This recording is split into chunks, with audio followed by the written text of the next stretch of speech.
Bible is spoken today. Write this out. Ang sukatan ay ang totoo. Yung salita ng Diyos.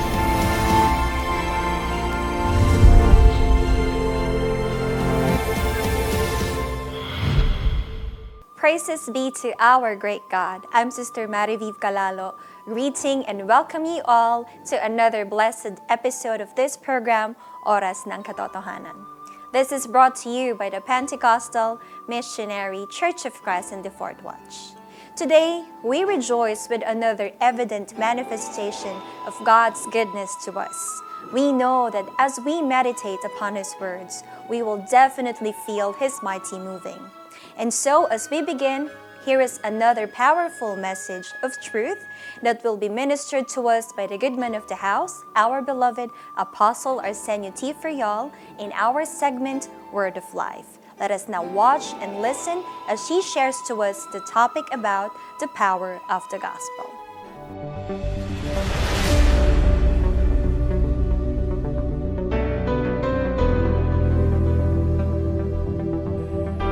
Muli kaming bumabati sa bawat sa inyo sa pangalan ng ating Panginoong Jesucristo.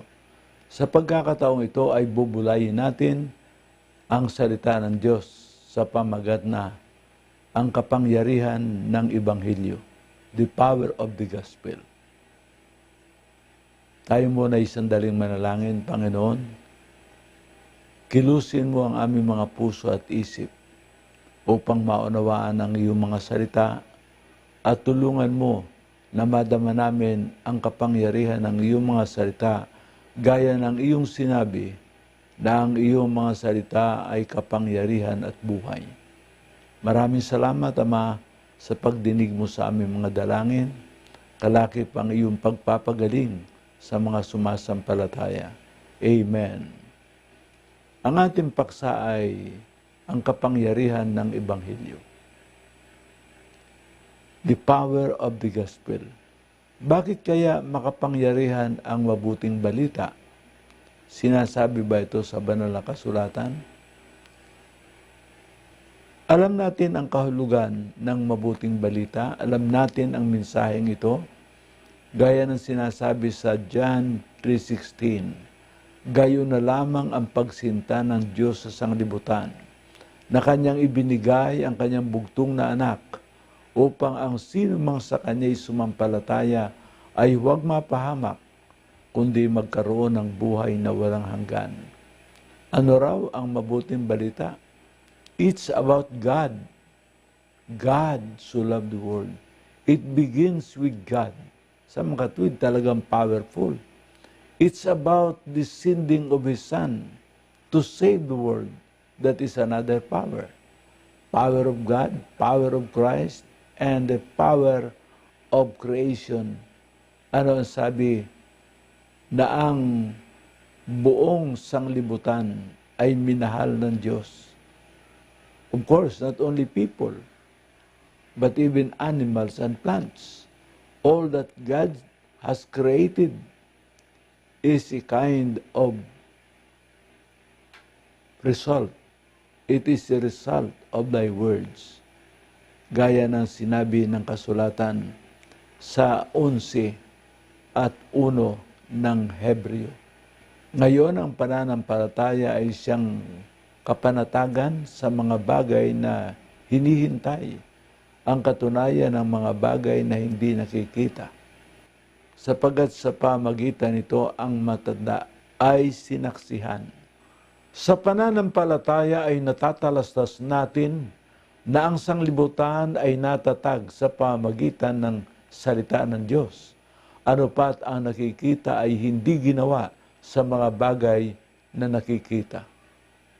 Sa mga tuwid, sa pananampalataya, ay ating tinatanggap na ang sanglibutan ay ginawa sa pamagitan ng salita ng Diyos na hindi nakikita.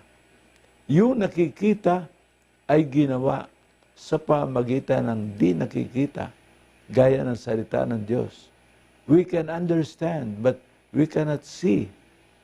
And yet, we can see the fulfillment of the Word of God. Kaya, Ito ang kapangyarihan. Walang hindi ginawa ang Diyos para ang sanglibutan ay maligtas. Hindi lamang binigyan niya ng lahat ng kailangan, lahat ng kaayusan, lahat ng bagay. Nilaanan niya ng mabuting kalagayan lahat ng bagay, kahit ang mga hayop o kahit ang lupa. Everything was done by God in its best and in all His power. Yan ang kapangyarihan ng Diyos, at ang kapangyarihan ito ay ang salita ng Diyos. Hindi niya ginawa ng kamay ang sanglibutan, sinalita lang niya. At yung ating maalala kung gaano ka-espesyal ang pagkagawa ng tao, sapagkat siya ay humubog ng putik at yung tao'y inanyuan sa pamagitan ng putik at siya ay huminga ng hininga ng buhay para yung putik na inanyuan ay magkaroon ng buhay o ng kaluluwang buhay. Purihin ang Panginoon. That's the power of God through His Word. And the gospel is the Word of God. Kaya makakatiyak ka na pagka binabasa mo ang mabuting balita at sinasampalatayanan mo yung binabasa mo, nakakatiyak ka na mangyayari ang iyong sinasampalatayanan sa iyong binasa, sapagkat ang lahat ng bagay na ngayon ay nakikita, all things that can be seen because God created, it was created by the unseen, no other than the Word of God. Kaya ang mabuting balita, pwerte ang power niyan. Kaya ating pansinin, halimbawa, sa mabuting balita, ang tao ay nilikha ng Diyos sa pamagitan ni Kristo. Noong inuusig ang mga alagad ay kanilang sinabi sa mga unbeliever, ang inyong kasalanan, pinatay ninyo ang lumikha ng buhay. Sino ang pinatay na lumikha ng buhay? Christ. Christ, they crucified Him. And He died on the cross. At inyong pinatay ang lumikha ng buhay, na binuhay ng Diyos na maguli sa mga patay. Mga saksi kami sa mga bagay na ito. Gawa 3:15. Inyong pansinin ang kapangyarihan ng salita ng Diyos. Si Kristo ang berbo ng Diyos. He is the Word of God, and the Word of God is power. Kaya si Kristo ay kapangyarihan. Lumikha ng buhay. Bakit? All things were made through Him. Basahin natin sa John chapter 1, verse 2 and 3. Ito rin ang pasimula ay sumasa Diyos. Ang lahat ng mga bagay ay ginawa sa pamagitan niya. At alinman sa lahat ng ginawa ay hindi ginawa kung wala siya. Sa makatwid, God created all things through Christ, including us, ourselves, mga tao. Lumikha ng buhay. Sino ang nagbigay sa atin ng buhay? Sa 3:15 ng mga gawa. Ay di si Kristo. Lahat kasi ay ginawa sa pamagitan niya. Ang Diyos ang manggagawa na mayroong manggagawa. Christ is God's creation. And in Him, all things were created through Him and by Him. Purihin ang Panginoon.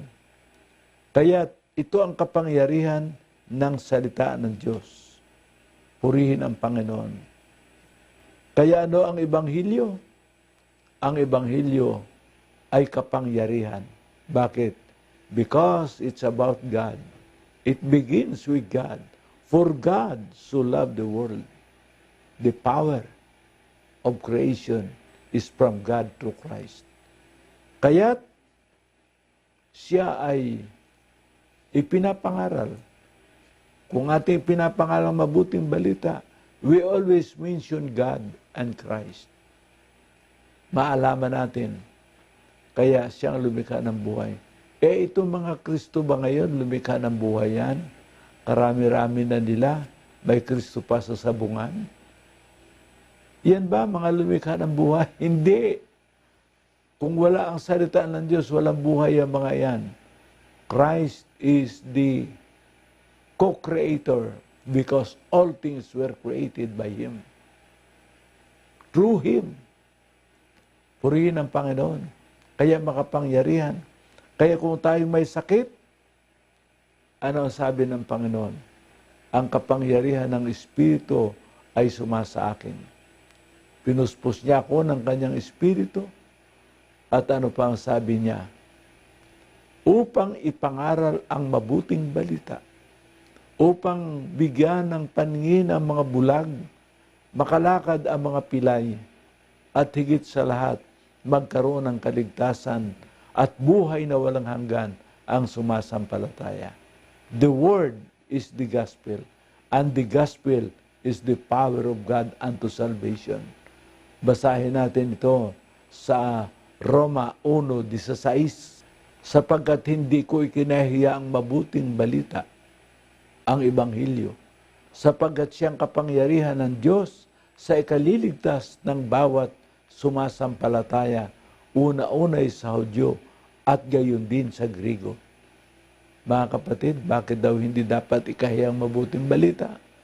Sapagkat makapangyarihan, ngunit hindi lamang makapangyarihan, puno ng pagpapala sa tao. Kaya sinugo niya ang kanyang salita at pinagaling sila at iniligtas sila sa kanilang pagkapahamak. 107 ng awit, verse 20. Kaya inyong mapapansin, mga kapatid, na hindi dapat ikahiya. Yung iba dapat mahiya. Bakit? Hindi naman Ebanghelyo ang pinapangaral nila. Yung tao na nag-aangking Kristo, ano pa? Ay yung kanilang mga puno, na kuno ay ganito at ganito. Ngunit sa banal na kasulatan, ang puno ay si Kristo ang ulo, ang sumunod ay ang mga apostol, propeta, ebanghelista at mga guro. Wala nang pagpapaliwanag yan, maliwanag na eh. Kaya yung iba maraming paliwanag mangyari kung ano-ano ang kanilang inaangkin. Kaya nahihirapan tuloy silang magpaliwanag. Ang sa atin, direktamente. Kaya yan ang mabuting balita, ipinapangaral. Pag ipangaral ang mabuting balita, si Kristo ang una. Basahin natin, Acts 5:42. At sa araw-araw sa templo at sa mga bahay-bahay ay hindi sila nagsisipagtigil ng pagtuturo at pangangaral na si Jesus ay siyang Kristo. Christ came down in human form. Nagkatawang tao, kaya't ang anak, ang kanyang ina ay dalaga. Hindi mahihiwala yan. When we preach the gospel, we also preach Mary and His firstborn son, Jesus. Jesus is the name of Christ in the flesh. He came down at nang siya'y dumating, kinakailangan ang dalaga ang manganganak sa kanya. Espiritu Santo sa sinapupunan ng dalaga. Yan ang ayaw bigyan ng emphasis ng mga Kristo ngayon eh. Dapat ipangaral ninyo na kayo anak ng dalaga. Tingnan natin. Tingnan natin kung gaano ka-smarty ika nga kayo. Ako hindi galit sa inyo. Kung kayo ay babanggit sa akin, okay lang yun. Pero ang ipapayo ko, huwag rin kayong galit. Bakit? Ang galit ay hindi gumagawa ng mabuti. Kaya si Cain, nagalit kay Abel. O ano ang ginawa niya? Mabuti bang ginawa niya doon sa kanyang kapatid? Ang galit nga, hindi gumagawa ng mabuti. Pag ikay galit, dadalhin ka niyan sa impyerno. Lahat ay susumpain mo, lahat. Diba? You will curse everybody. Curse is your word. Laging, hahatulan kayo ng Diyos, hahatulan kayo ng Diyos. Teka muna, ipangaral mo ng pang-ibig bago hatol. Praise the Lord. God so loved the world, He gave His only begotten Son. Ay ano sang sabi sa Marcos? He that believeth not shall be condemned. Yun, mangaral ka muna ng Kristo na siya si Jesus. At pag naipangaral mo, tsaka ka na magsasalita ng kung anong kahatulan. Sapagkat ang mga hindi sumampalataya ang hahatulan. Ang sumampalatayang si Kristo ay ipinanganak sa katawang tao, namatay, nabuhay na maguli, umakyat sa mga langit, naupo sa kanan ng Diyos. Siya ang ating tagapamagitan, araw at gabi, ang ating kaligtasan, ang ating kagalingan, ang lahat ng biyaya ay para sa atin because Christ paid it all. Binayaran niya ang lahat para sa atin. Ang kanyang mga sugat at latay nagpagaling sa ating mga karamdaman. Purihin ang Panginoon. Glory to God. Kaya mga kapatid, yan ang power of the gospel. Hallelujah. Kaya tayo ay, lahat ay nagdadala ng mabuting balita. At kung tayo ay nakakasalubong ng mga taong iba ang ginagawa, ay ating tinatanong, kanino ba yung inyong mga perang tinatanggap? Iyan ba ay Kristong nasa langit o ang Kristong nasa lupa? Kakatakot yan ganyan. Kaya, we are not ashamed of the gospel because those who will believe will not perish but shall have everlasting life. Purihin ang Panginoon. Ano pang sinasabi sa atin, mga kapatid? Ang Ebanghelyo talaga ay very powerful because time will come that the man or all men will be judged by the gospel. Basahin natin sa Romans 2:16. Sa araw na hahatulan ng Diyos ang mga lihim ng mga tao ayon sa aking Ebanghelyo sa pamamagitan ni Jesucristo.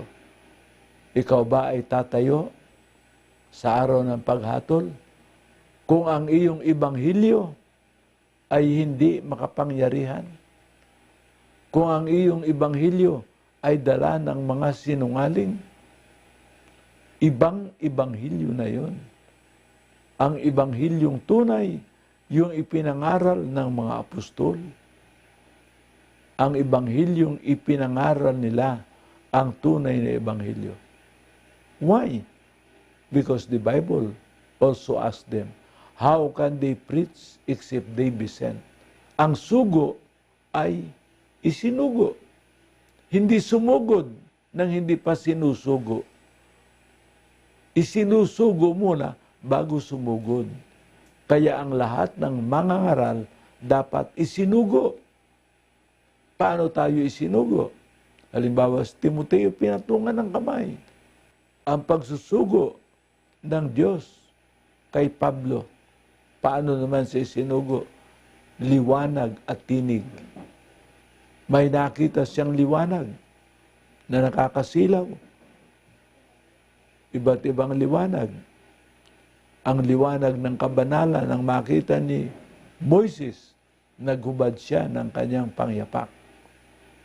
Mga kapatid, ang mabuting balita ay powerful. Kaya ang Ebanghelyo ay nagwawasak, ang Ebanghelyo ay nagtatayo. Kaya ang ibang tao nagagalit. Bakit? Mawawasak yung kanilang masamang gawa. Ngunit ang tunay na Ebanghelyo, nagtatayo, nagpapagaling. Ang tunay na Ebanghelyo ay nagbibigay ng kapayapaan. Ang mga tao dati kaaway ng Diyos, ngunit sa Ebanghelyo, sila'y pinagkasundo ng Diyos. Romans 5 verse 10, basahin natin. Sapagkat noong tayo'y mga kaaway, ay pinagkasundo tayo ng Diyos sa pamamagitan ng kamatayan ng kanyang anak. Lubha pa nga ngayong nangagkakasundo na ay nangaligtas tayo sa kanyang buhay. Mga kapatid, the gospel is the means whereby God and man were reconciled. Kaya ang sabi ni Apostol Pablo, wari bagang ang Diyos ay nakay Kristo at si Kristo'y nasa amin, aming kayong pinamamanikan, makipagkasundo kayo sa Diyos. The gospel is the holy ground where God and man were reconciled. The power of God unto salvation. The power of God for our healing. The power of God for our authority. Kayo ay hinirang upang magsiyaon. Sino ang mga hinirang? Ang mga apostol. Ay yung iba, hindi siguro nila nabasa yan. Kaya kumuha ng iba, ako si Kristo. Sobra naman yung napili mo. Hindi ka maaaring maging Kristo sapagkat ang Kristo ay isinilang sa laman ng isang dalaga. Ay yung mga Kristo ngayon, di puro anak sila ng misis. Hindi natin sinasabing masama ang misis pag manganak. O masama ang dalagang nanganak ng may kalibin. Ngunit si Maria ay nanganak sa Espiritu Santo, ang kapangyarihan ng Diyos. The Word was made flesh. Ang Diyos sa pamagitan ng kanyang kapangyarihan, yung kanyang anak ay nagkatawang tao. The Word was made flesh and became the power, life giver, and life saver. Purihin ang Panginoon, tayo ay manalangin. Amang Diyos, kami narito. Nais namin ang kapangyarihan ng iyong salita at ito'y magaganap sapagkat ikaw ay tapat. Ang sinabi mo ay iyong gagawin at ang iyong salita pag dumating ay buhay at kapangyarihan. Naway lagi naming taglayin ang mabuting balita. Ilagay sa aming mga puso, sa aming isip, at salitain ng aming mga labi. Pagalingin mo ang mga may sakit ngayong gabi. Ikaw ang magbigay ng panibagong kalusugan. Hallelujah! Ito po ang aming dalangin sa pangalan ni Kristo Jesus. Amen.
Thank you, beloved Apostle, for yet another blessed meditation. The gospel is beyond powerful. The Bible says that it is the power of God unto salvation.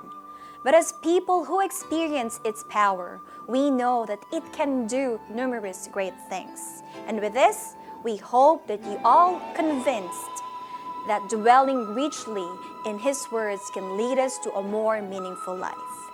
At this moment, before we end our episode, allow us to thank all of you for your continuous support. We hope to be with you all again tomorrow, and we all have a blessed and peaceful day in the name of our Lord. Buhay mo ba'y magapang, pag-asa'y di mo maanina. Nandito kami sa inyong tabi, naglilingkod sa araw at gabi.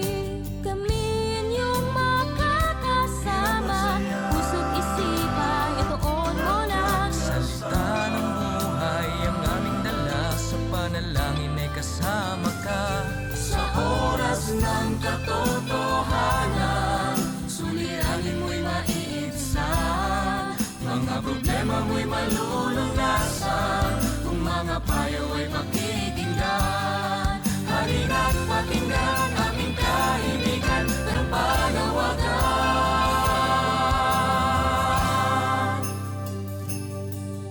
Sa oras ng katotohanan.